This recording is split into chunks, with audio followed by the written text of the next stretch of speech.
સ્વાધ્યાય 4.18 देखो આ વધારાના સ્વાધ્યાયનો દાખલો છે પણ અગત્યનું એટલા માટે છે કે આની અંદર આપણો કોન્સેપ્ટ ક્લિયર થઈ જશે રાઈટ આપણો આ સાયક્લોટ્રોનનો જ પ્રશ્ન છે પણ આથી આપણો કોન્સેપ્ટ એકદમ સરસ મજાનો ક્લિયર થઈ જશે રાઈટ થોડો લાંબો દાખલો છે તમને ત્રણ ભાગમાં આપ્યો છે A B અને C તો પહેલો ભાગ જોઈએ નીચેના પ્રશ્નોના જવાબ આપો એમાં આપણે A જોઈએ છીએ એક ચેમ્બરમાં એવું ચુંબકીય ક્ષેત્ર પ્રસ્થાપિત કરેલ છે કે જે જુદા જુદા બિંદુએ જુદું જુદું હોય પરંતુ તેની દિશા એક જ હોય એ તમને ક્લિયર કર્યું છે પૂર્વથી પશ્ચિમ એક વિદ્યુતભારિત કણ આ ચેમ્બરમાં દાખલ થાય છે અને આવર્તન અનુભવ્યા વગર અચળ ઝડપે સુરેખ માર્ગ પર પસાર થાય છે તો આપણે આ જે કણ છે એના પ્રારંભિક વેગ વિશે ચર્ચા કરવાની છે રાઈટ આ તો આપણો A નંબરનો ભાગ B નંબરના પ્રશ્નમાં આપણને શું પૂછ્યું છે તમે જોઈ લો તો B પ્રશ્નમાં તીવ્ર અને અનિયમિત ચુંબકીય ક્ષેત્ર ધરાવતા વાતાવરણમાં ચુંબકીય ક્ષેત્રનું મૂલ્ય અને દિશા જુદા જુદા બિંદુએ જુદા જુદા છે તેમાં એક વિદ્યુતભારિત કણ દાખલ થાય છે અને જટિલ માર્ગે બહાર આવે છે જો તેણે વાતાવરણ સાથે કોઈ પણ અથડામણ ન અનુભવી હોય તો શું તેની અંતિમ ઝડપ તેની પ્રારંભિક ઝડપ જેટલી હશે એવો પ્રશ્ન પૂછ્યો છે અને જે C નંબરનો પ્રશ્ન છે એમાં દેખો આમાં સ્ટુડન્ટ એક આપણી NCERT ની ટેક્સ્ટ બુક છે એમાં એક ભૂલ છે દેખો પૂર્વથી પશ્ચિમ તરફ ગતિ કરતો એક ઇલેક્ટ્રોન ઉત્તરથી દક્ષિણ દિશામાં નિયમિત હા NCERT ની ટેક્સ્ટ બુકમાં નિયમિત ચુંબકીય ક્ષેત્ર આપ્યું છે તો ત્યાં તમારે શું કરી દેવાનું છે વિદ્યુત ક્ષેત્ર કરી દેવાનું છે રાઈટ એ તમે ધ્યાન આપજો હા તો પ્રશ્ન જોઈ લઈએ C નંબરનો પ્રશ્ન પશ્ચિમથી પૂર્વ તરફ ગતિ કરતો એક ઇલેક્ટ્રોન ઉત્તરથી દક્ષિણ દિશામાં નિયમિત વિદ્યુત ક્ષેત્ર હા ત્યાં ભૂલ છે ધ્યાન આપજો નિયમિત વિદ્યુત ક્ષેત્ર ધરાવતી ચેમ્બરમાં દાખલ થાય છે નિયમિત ચુંબકીય ક્ષેત્રને કઈ દિશામાં લગાવવું જોઈએ કે જેથી ઇલેક્ટ્રોન કોઈપણ કોણાવર્તન અનુભવ્યા વગર સીધી રેખામાં ગતિ કરે રાઈટ તો આ પ્રશ્ન થોડો લાંબો છે પણ બહુ જ અગત્યનો છે કેમ કારણ કે આની અંદર કોન્સેપ્ટ સમાયેલો છે તો પહેલા આપણે પ્રશ્ન એ સમજી લઈએ તો દેખો રકમ શું છે એક ચેમ્બરમાં એક એવું ચુંબકીય ક્ષેત્ર પ્રસ્થાપિત કરેલ છે કે જે જુદા જુદા બિંદુએ જુદું જુદું હોય પરંતુ તેની દિશા એક જ હોય ધ્યાન આપો પૂર્વથી પશ્ચિમ તો આકૃતિ કે દોરવાની જરૂર નથી પણ તમને સમજણ પડે ને એટલા માટે આપણે એક ચેમ્બર લઈ લીધું રાઈટ દેખો આપણે આવી રીતે લઈ લઈએ દિશા લઈ લઈએ આપણે ઉત્તર દક્ષિણ પૂર્વ અને પશ્ચિમ રાઈટ હા ફરતી એક ચેમ્બરમાં એવું ચુંબકીય ક્ષેત્ર પ્રસ્થાપિત કર્યું છે કે જે જુદા જુદા બિંદુએ જુદું જુદું હોય પરંતુ તેની દિશા એક જ દિશામાં હોય પૂર્વથી પશ્ચિમ રાઈટ હા તો અસમાન ચુંબકીય ક્ષેત્ર છે અહીંયા આકૃતિ કે દોરવાની જરૂર નથી રાઈટ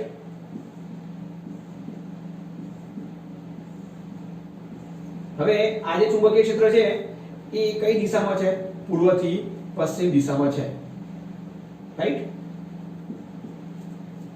આ બાજુ આપણે પૂર્વ લઈ લીધું અને આ બાજુ આપણે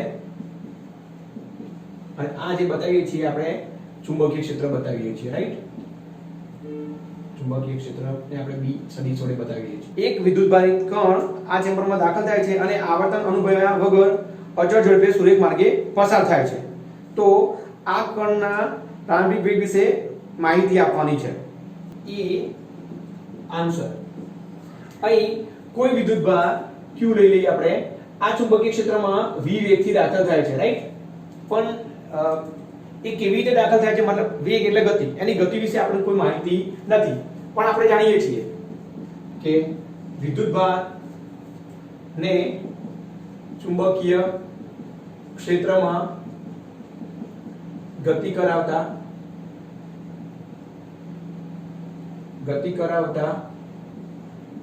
તેની પર લાગતું બળ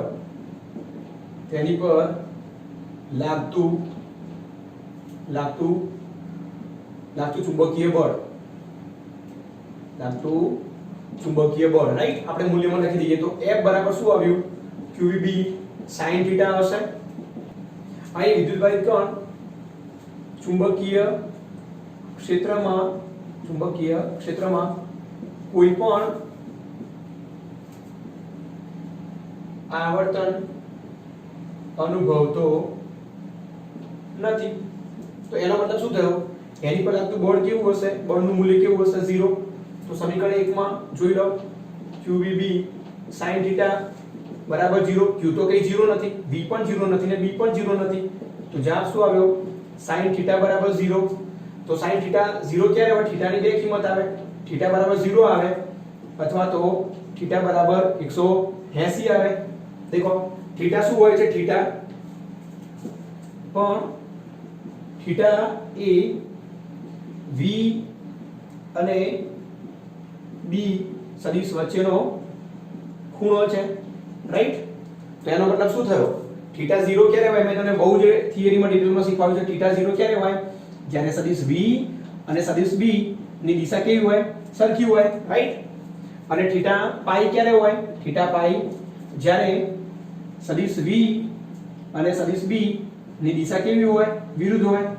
v અને b ની દિશા સરખી એટલે ગતિ છે, ગતિ એ ચુંબકીય ક્ષેત્ર છે ને કેવી થઈ ગઈ? સમાંતર થઈ ગઈ. સમાંતર. કાં તો જો v અને b ની દિશા વિરુદ્ધ આવી એનો મતલબ ગતિ એ ચુંબકીય ક્ષેત્ર ને કેવી થઈ ગઈ? પ્રતિ સમાંતર થઈ ગઈ, રાઈટ? તો જવાબ મળી ગયો ને? તો એનો પ્રારંભિક વેગ કેવો હોઈ શકે? તો પ્રારંભિક વેગમાં જ્યારે વિદ્યુતભાર ચુંબકીય ક્ષેત્ર મતલબ આ ચેમ્બરમાં એન્ટર થશે તો કેવી રીતે હોઈ શકે? કાં તો એ પૂર્વથી પશ્ચિમ દિશામાં એન્ટર થયો હશે, કાં તો એ પશ્ચિમથી પૂર્વ દિશામાં એન્ટર થયો હશે, રાઈટ? ચુંબકીય ક્ષેત્રની દિશામાં એન્ટર થયો હશે અથવા ચુંબકીય ક્ષેત્રની વિરુદ્ધ દિશામાં એન્ટર થયો હશે. તો જ આ પરિસ્થિતિ અનુકૂળ બનવાની. તો જ એ વિદ્યુતભાર કંઈ પણ પુનરાવર્તન અનુભવ્યા વગર એ ચુંબકીય ક્ષેત્રની બહાર નીકળશે, રાઈટ? તીવ્ર અને અનિયમિત ચુંબકીય ક્ષેત્ર ધરાવતા વાતાવરણમાં ચુંબકીય ક્ષેત્રનું મૂલ્ય અને દિશા જુદા જુદા બિંદુએ જુદા જુદા છે.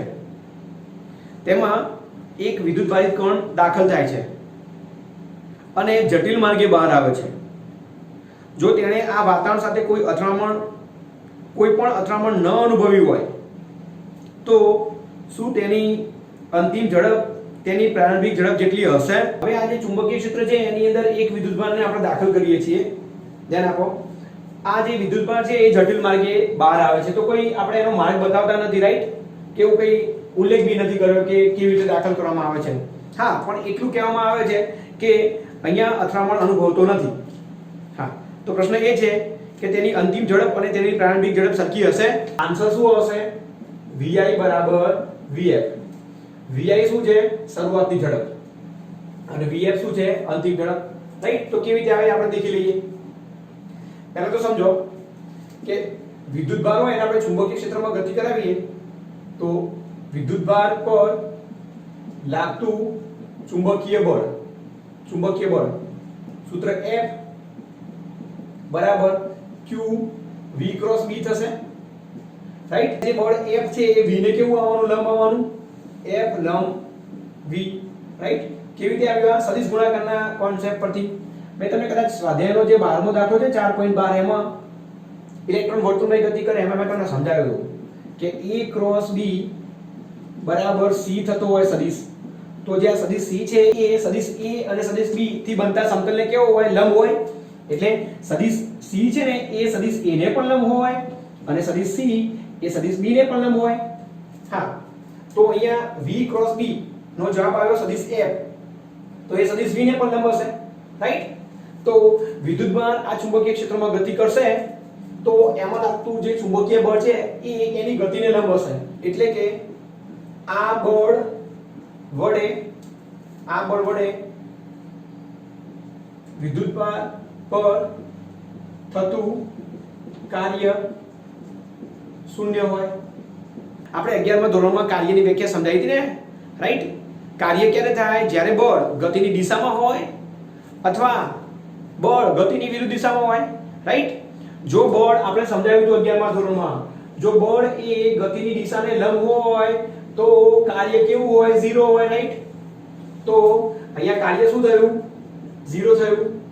હવે આપણે ઊર્જા કાર્ય ઊર્જા પ્રમેયનો ઉપયોગ કરીએ તો કાર્ય ઊર્જા પ્રમેય, રાઈટ? તો ગતિ ઊર્જામાં ફેરફાર પણ કેવો થયો? 0 થયો, રાઈટ?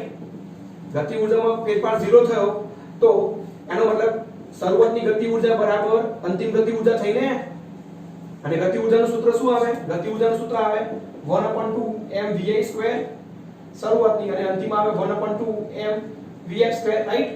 ઇલેક્ટ્રોનનો દર તો બદલાવાનો નથી એટલે આવ્યું vi² બરાબર vf². તો આન્સર આવી ગયો ને, vi બરાબર vf, રાઈટ? એનો મતલબ શું થયો કે કણની શરૂઆતની ઝડપ અને અંતિમ ઝડપ કેવી હશે? સરખી હશે. સ્વાધ્યાયનો 4.18 એનો સી નંબરનો પાઠ જોઈ લઈએ આપણે.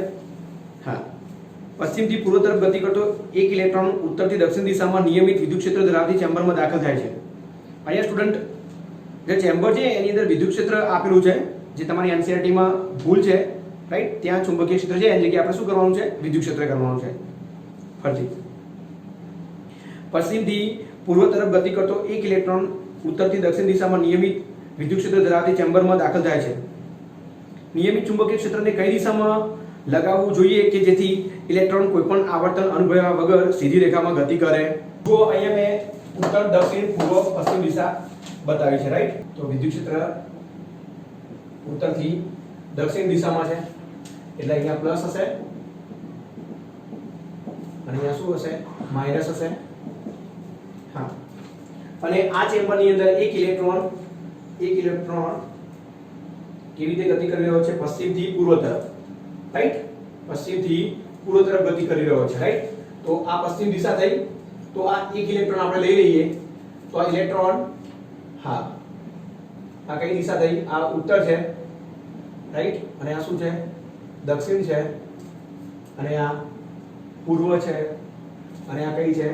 પશ્ચિમ, રાઈટ? તો આવી રીતે ઇલેક્ટ્રોન ગતિ કરી રહ્યો છે v જેટલા વેગથી. પ્રશ્ન આપણો એવો છે કે ઇલેક્ટ્રોન કોઈ પણ આવર્તન ન અનુભવે તે માટે ચુંબકીય ક્ષેત્રની દિશા શોધવાની છે. પહેલા એ જોઈ લો કે જો આ ચેમ્બર છે, એ ચેમ્બરની અંદર એકલું વિદ્યુત ક્ષેત્ર હોય તો, રાઈટ? મેં આ વિદ્યુત ક્ષેત્ર બતાવ્યું છે, વિદ્યુત ક્ષેત્ર, રાઈટ? વિદ્યુત ક્ષેત્ર E બતાવ્યું છે.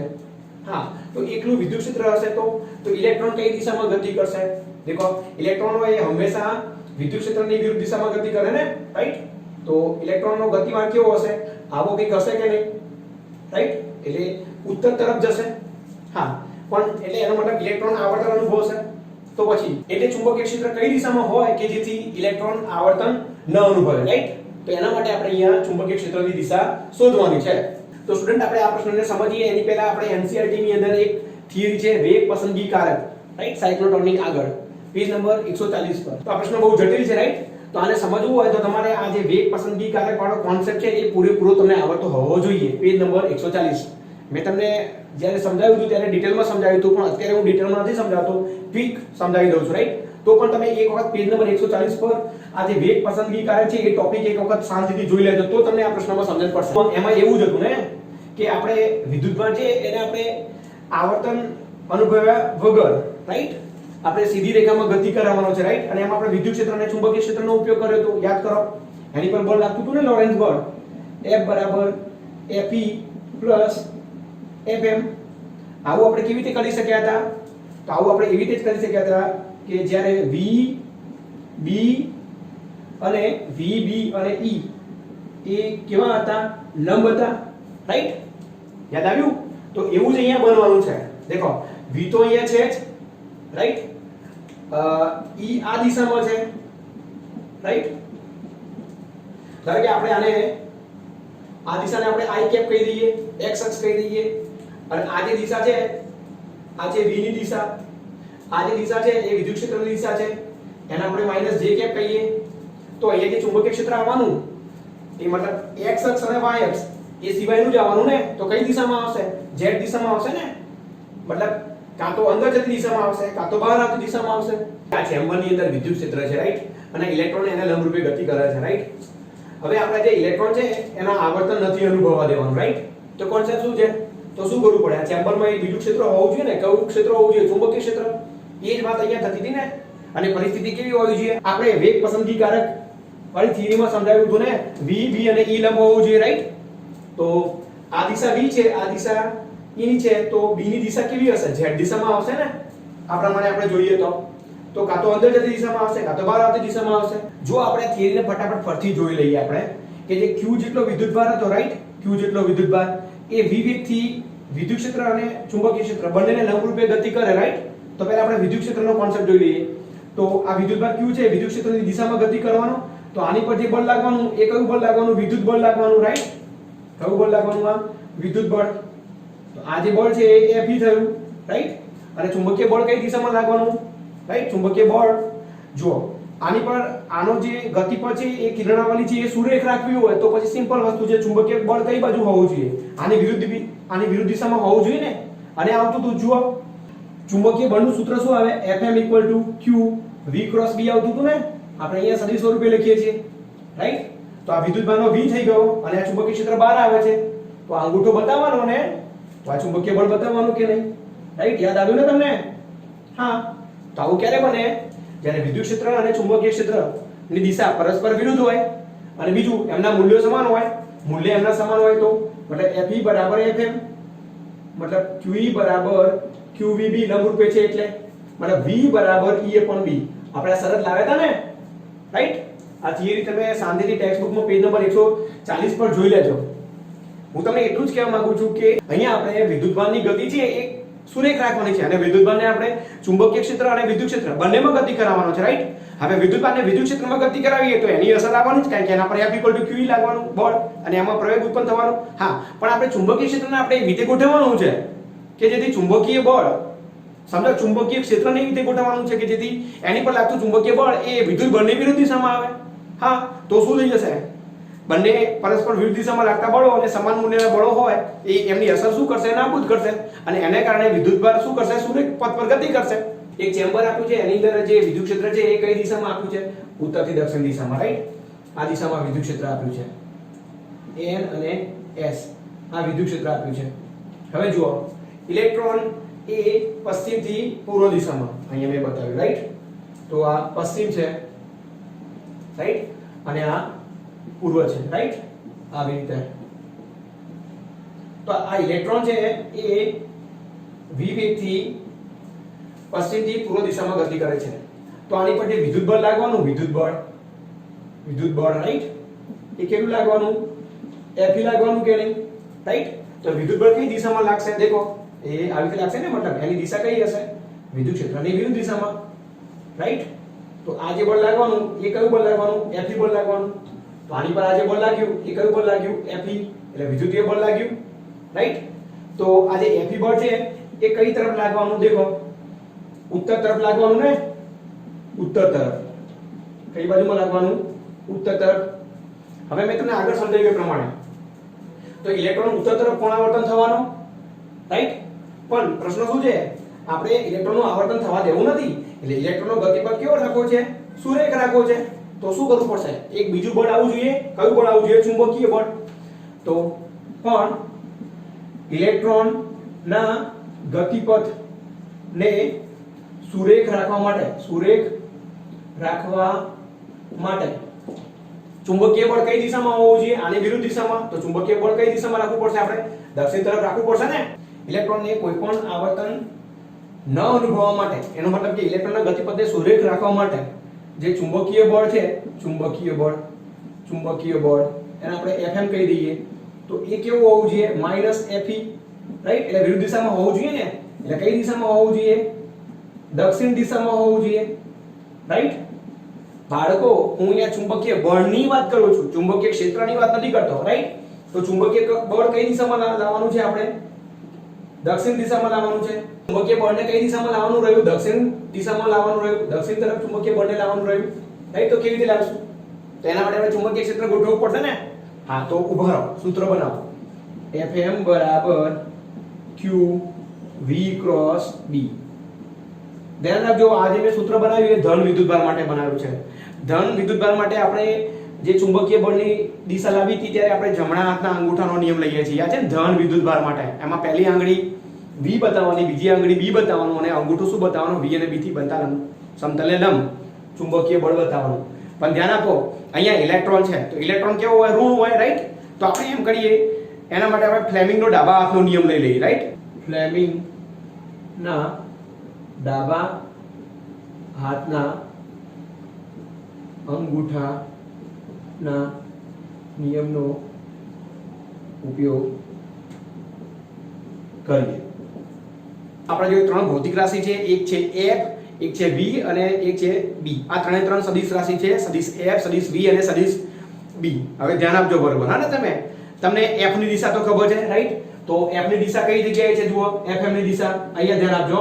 તો FM ની દિશા કઈ છે? આ દિશામાં છે કે નહીં FM ની દિશા? હા. અને V ની દિશા એટલે આપણા જોડે FM ની દિશા તો દક્ષિણ તરફ છે, દક્ષિણ તરફ, રાઈટ? અને V ની દિશા, તો V ની દિશા કઈ તરફ છે? પૂર્વ તરફ છે, રાઈટ? V ની દિશા કઈ તરફ છે? પૂર્વ તરફ છે. તો હવે આપણે કોની દિશા લાવવાની રહી? F ની દિશા તો આવી ગઈ, V ની દિશા પણ આવી ગઈ, રાઈટ?